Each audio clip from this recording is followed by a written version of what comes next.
A sampling of some of his unabashed racist public sentiments include the following statements. We need segregated buses. This is Obama's America. Or, Obama's entire economic program is reparations. Or, you know who deserves a posthumous Medal of Honor? James Earl Ray. We miss you, James. Godspeed.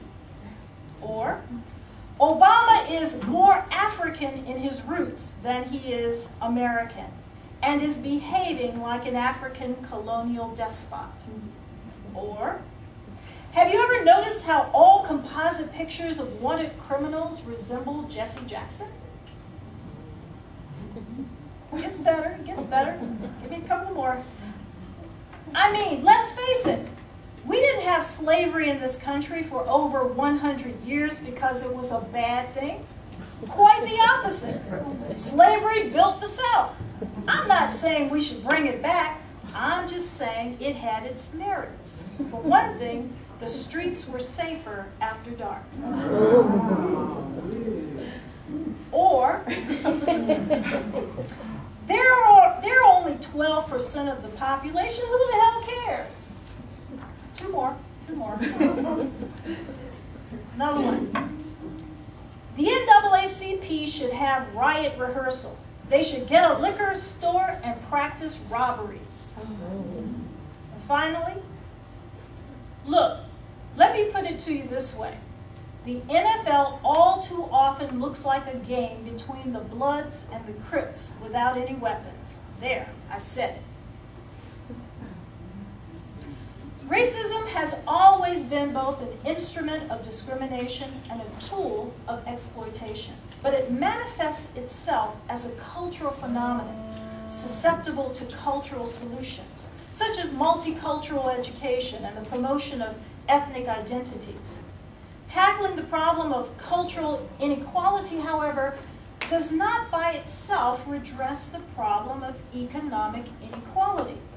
Racism is conditioned by economic imperatives, but negotiated through culture, religion, literature, art, science, and the media.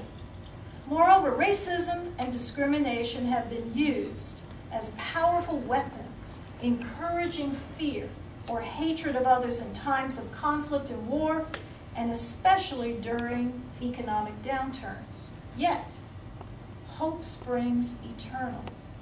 Yesterday, Leanne Goodman with the Canadian Press observed, and I'm just going to quote you what she wrote, a full-throttle backlash against Donald Trump was taking hold in the United States on Thursday, with everyone from civil rights activists to respected journalists and a Tea Party favorite son piling on.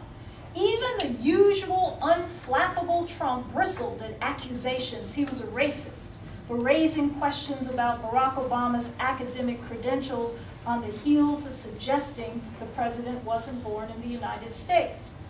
There was little love for Trump on Thursday, the day after the White House released the president's long-form birth certificate after the billionaire rejuvenated the so-called birther debate. The standard form of the document was released 3 years ago. Trump took credit for the White House move, then proceeded to his next line of attack by suggesting Obama was an academic fraud who didn't have the grades to get into Harvard. It seemed a reference to the country's affirmative action policies loathed by many Republicans. That new battlefront prompted a scathing rebuke by Bob Schieffer, a respected journalist veteran in the U.S. who's covered national politics for decades. He says, "That's just code for saying he got into law school because he's black," Schieffer said on the CBS Evening News. "This is an ugly stain of racism that's running through this whole thing." Jesse Jackson and other civil rights activists have also suggested Trump's stances on both the birther issue and Obama's academic bona fides. It all smacks, according to Jackson, of racism. A white president, all of these civil rights activists point out, has never been hounded by questions about his birthplace. A day after Schieffer's remarks, Trump seemed taken aback. "That is a terrible statement for a newscaster to make, Trump said when he was reached by the gossip website TMZ. I am the last person that such a thing should be said about. Now, what this story suggests is that once racism is laid out in clear and unassailable terms, America and the media finally begin to acknowledge the various and sundry coded language and, most importantly, its debilitating impact. To disconnect our nation from the counterproductive cycles of racism that are tied to political opportunism, fear, and the perceptive loss of power, we must begin with an honest acknowledgement of our nation's past, without the usual litany of excuses, justifications, white guilt, and embarrassment. We must divest ourselves of accepted cultural and racial stereotypes, however humorous.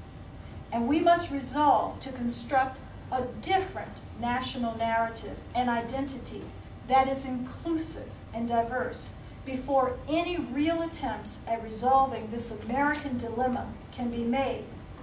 The question is, are we brave enough to make the attempt? Thank you.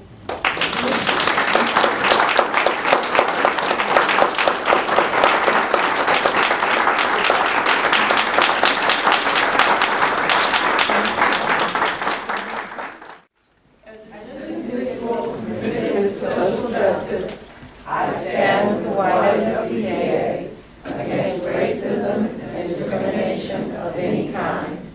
I will commit to a lifetime of promoting peace, justice, freedom, and dignity for all people in my community and in the world.